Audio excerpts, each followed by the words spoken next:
Hello, എല്ലാവർക്കും നമസ്കാരം. ഇന്ന് നമുക്ക് ഒരു സ്പെഷ്യൽ റെസിപ്പി നോക്കാം.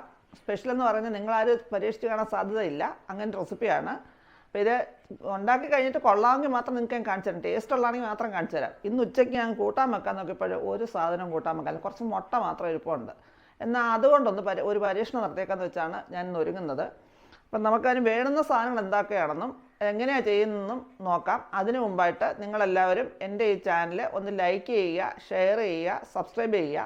സബ്സ്ക്രൈബ് ചെയ്യുമ്പം അതിൻ്റെ കൂടെ വരുന്ന ആ ബെല്ലൈക്കൺ ഒന്ന് പ്രസ് ചെയ്യുക. അപ്പോൾ ഓൾ എന്നൊരു ഓപ്ഷൻ വരും. അതുകൊണ്ട് എനേബിൾ ചെയ്തെങ്കിൽ മാത്രമേ ഞാൻ അപ്ലോഡ് ചെയ്യുന്ന പുതിയ വീഡിയോസിൻ്റെ നോട്ടിഫിക്കേഷൻ നിങ്ങൾക്ക് കിട്ടത്തുള്ളൂ. അപ്പം നിങ്ങളുടെയൊക്കെ സപ്പോർട്ടാണ് ഞങ്ങൾക്കൊക്കെ ആവശ്യമായിട്ടുള്ളത്. അതുകൊണ്ട് എല്ലാവരുടെയും സപ്പോർട്ട് പ്രതീക്ഷിക്കുന്നു. ഇനി നമുക്ക് നേരെ ഇതിനെന്തൊക്കെ സാധനങ്ങൾ വേണമെന്നും എങ്ങനെയാണ് ഉണ്ടാക്കുന്നതെന്നും നോക്കാം. അതിനായിട്ട് ഞാൻ എടുത്ത് വെച്ചേക്കുന്നത് ഒരു 3 മുട്ട, കോഴിമുട്ടയാണ്.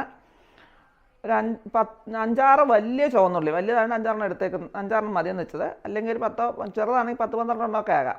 പിന്നെ ഒരു 4 പച്ചമുളക് ചെറുതായിട്ട് മുറിച്ച് വെച്ചിട്ടുണ്ട്. ഒരു ചെറിയ പീസ് ഇഞ്ചി എടുത്ത് വെച്ചിട്ടുണ്ട്. കുറച്ച് കറിവേപ്പില, ഒരു മീഡിയം സൈസ് തക്കാളി, പിന്നെ ഒരു 1/2 ടേബിൾ സ്പൂണ് കുരുമുളക്. നമ്മൾ സ്ക്രാമ്പിൾഡ് എഗ് എന്നൊക്കെ വേണമെങ്കിൽ പറയാം.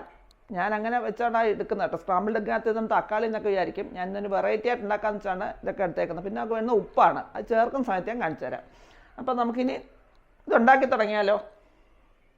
നമുക്ക് ആദ്യം വേണ്ടി ചുവന്നുള്ളി, പച്ചമുളക്, ഇഞ്ചി, ഇതിനെ 3 നല്ലപോലെ ഒന്ന് ചതച്ചെടുക്കണം. മിക്സിക്കകത്ത് അരച്ചാലും മതി, പക്ഷെ ഒരുപാട് അരയുണ്ട്. അതുകൊണ്ട് നല്ലപോലെ കല്ലേ വെച്ചും ചതച്ചെടുക്കാം.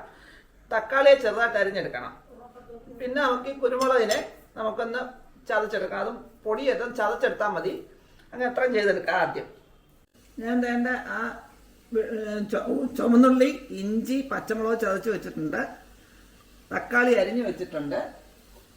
പിന്നെ നമ്മുടെ കുരുമുളക് ചതച്ച് വെച്ചിട്ട് നല്ലപോലെ ചതച്ച് വെച്ചിട്ടുണ്ട്. ഇനി നമുക്ക് ആദ്യം മുട്ട ശരിയാക്കി എടുക്കാം.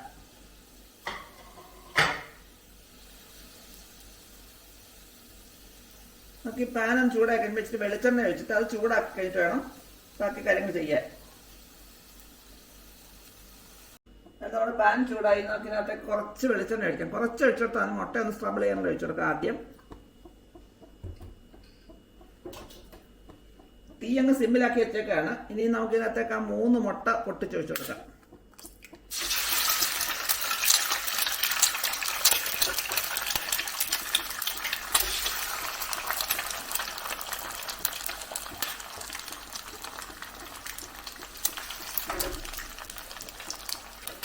ഇനി ഇതിനെ നല്ലപോലെ ഒന്ന് സ്ക്രാമ്പിൾ ചെയ്തെടുക്കണം.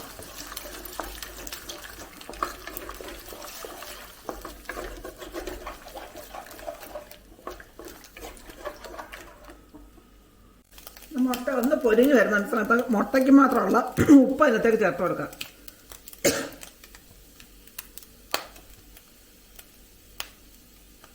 മുട്ടയ്ക്കാകുമ്പം കുറച്ച് ഉപ്പ് മതി, കൂടുതലായി കഴിഞ്ഞാൽ കഴിക്കും. നമുക്ക് ഇതിനെ ഒന്ന് ശരിയാക്കി മാറ്റാം ഈ പാത്രത്തിൽ നിന്ന്. നമുക്കിതിനെ ഇതിനകത്തേക്ക് മാറ്റാം, മുട്ട ഇങ്ങനെ മാറ്റാം. നമ്മൾ മുട്ട എടുത്ത പാത്രത്തിൽ തന്നെ കുറച്ച് വെളിച്ചെണ്ണ ഒഴിച്ചിട്ട് ചൂടാക്കിയിട്ടുണ്ട്. ഇത് നമുക്ക് അതിനകത്തേക്ക് ചതച്ച് വെച്ചിരുന്ന ചുവന്നുള്ളി, ഇഞ്ചി, പച്ചമുളക് അങ്ങോട്ട് ചേർത്ത് കൊടുക്കാം.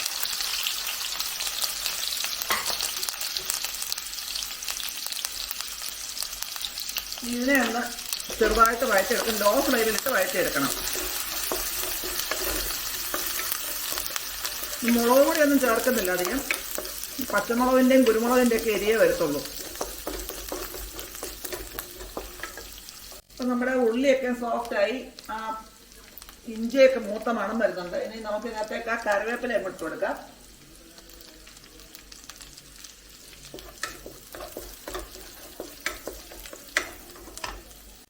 കറിവേപ്പില ഒന്ന് വാടി. ഇനി നമുക്ക് അതിനകത്തേക്ക് ചേർക്കേണ്ട നമ്മൾ അരിഞ്ഞു വെച്ച തക്കാളി. തക്കാളിയും ഒരുപാട് വെന്ത് പോകണ്ട, ഒന്ന് വഴന്ന് കിട്ടിയാൽ മതി. വെന്തങ്ങ് ഉടഞ്ഞു പോകണ്ട. നമുക്ക് ഇതിനകത്തേക്ക് ഒരു നുള്ളു ഉപ്പൂടെ ചേർക്കാം. ഇതിനെ മാത്രമുള്ള ഉപ്പ്, തക്കാളിയും ഉള്ളിയെല്ലാം ഉള്ളതിന് മാത്രം ഉപ്പ് ചേർത്തിട്ടുണ്ട്. ഇനി ഇതിനകത്തേക്ക് ഒരു ഇച്ചിരി മഞ്ഞപ്പൊടി ചേർക്കണം.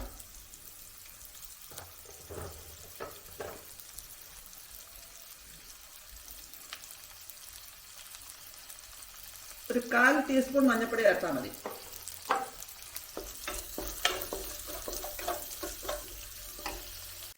ഇവിടെ തക്കാളിയൊക്കെ ഒന്ന് വഴന്ന് വന്നിട്ടുണ്ടെങ്കിൽ നമുക്ക് ആ മുട്ട സ്ക്രാമ്പിൾ ചെയ്ത് വെച്ചില്ലേ അതുകൂടെ അതിനകത്തേക്ക് ചേർക്കാം.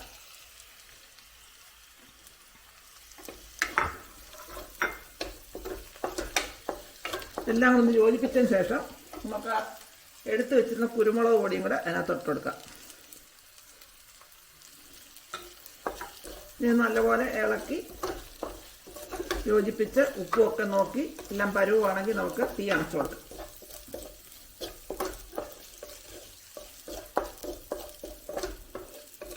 നമ്മൾ സാധാരണ തോരനും ഒക്കെ ഉണ്ടാക്കുമ്പോൾ നമ്മൾ തേങ്ങയൊക്കെ അരച്ച് ചേർക്കും. ഇത് തേങ്ങ ഒന്നും ഇല്ലാതെ തന്നെ ഇത്രയും ചേരുവ കൊണ്ട് എളുപ്പത്തിൽ ഉണ്ടാക്കാനൊക്കെ ഒരു സാധനമാണ്. എളുപ്പത്തിൽ എന്ന് പറഞ്ഞാൽ ഇത്രയും വഴന്നു വരുന്ന സമയമുണ്ട്. നമുക്ക് ഉപ്പൊന്ന് നോക്കാം. ഇത്തിരി ഉപ്പ് കുറവാണ്.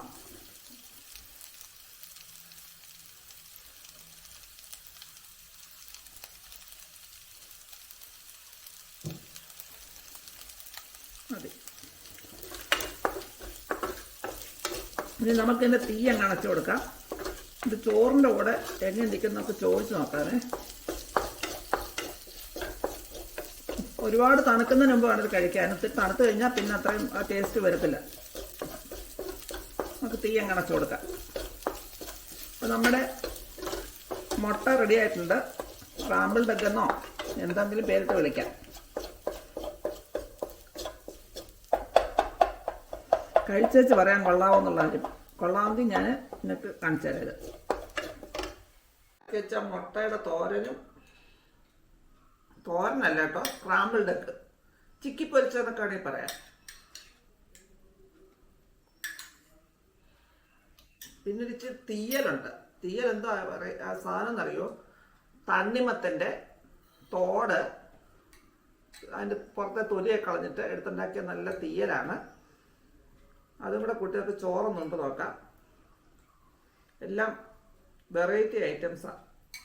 പണ്ട് ചക്കയുടെയും മാങ്ങയുടെ ഒക്കെ സീസൺ ആകുമ്പോൾ എല്ലാവരും ചക്കയും മാങ്ങയൊക്കെ കൂട്ടാൻ ഉണ്ടാക്കുന്നത് വേറെ ഒന്നും ഇല്ലല്ലോ. എന്ന് പറഞ്ഞാൽ തണ്ണിമത്തൻ്റെ തോട് കൊണ്ട് തീയൽ, മുട്ട കൊണ്ട് ഒരു കൂട്ടാൻ, സ്ക്രാമ്പിൾഡ് എഗ് എന്നോ ചെക്കിപ്പൊരിച്ചെന്നൊക്കെ പറയാം. അതൊക്കെ കൂടെ കൂട്ടി നമുക്കൊന്ന് കഴിച്ച് നോക്കാം എങ്ങനെ ഇരിക്കുമെന്ന്.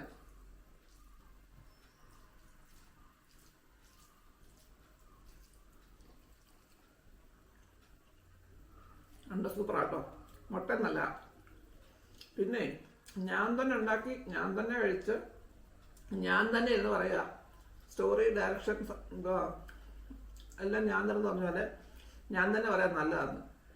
എൻ്റെ അഭിപ്രായം നിങ്ങൾക്കറിയാം. നിങ്ങളാരും ഉണ്ടാക്കി നോക്കണ്ടേ? നിങ്ങളൊക്കെ ഉണ്ടാക്കി നോക്കിയിട്ട് എൻ്റെ അഭിപ്രായങ്ങൾ കമൻറ്റ് ബോക്സിൽ ഇട്ടെങ്കിൽ മാത്രമല്ലേ ബാക്കിയുള്ളവർ അറിയത്തുള്ളൂ കൊള്ളാവെന്നുള്ളത്. ഞാൻ പറഞ്ഞിട്ട് കാര്യമില്ലല്ലോ. ഞാൻ ഉണ്ടാക്കിയ സാധനം കൊള്ളത്തില്ലെന്ന് ഞാൻ പറയത്തില്ലല്ലോ. അപ്പോൾ അതെല്ലാവരും ട്രൈ ചെയ്ത് നോക്കുക. അപ്പോൾ ഇനി പുതിയൊരു വീഡിയോ കൊണ്ട് വരുന്നവരേക്കും ബൈ.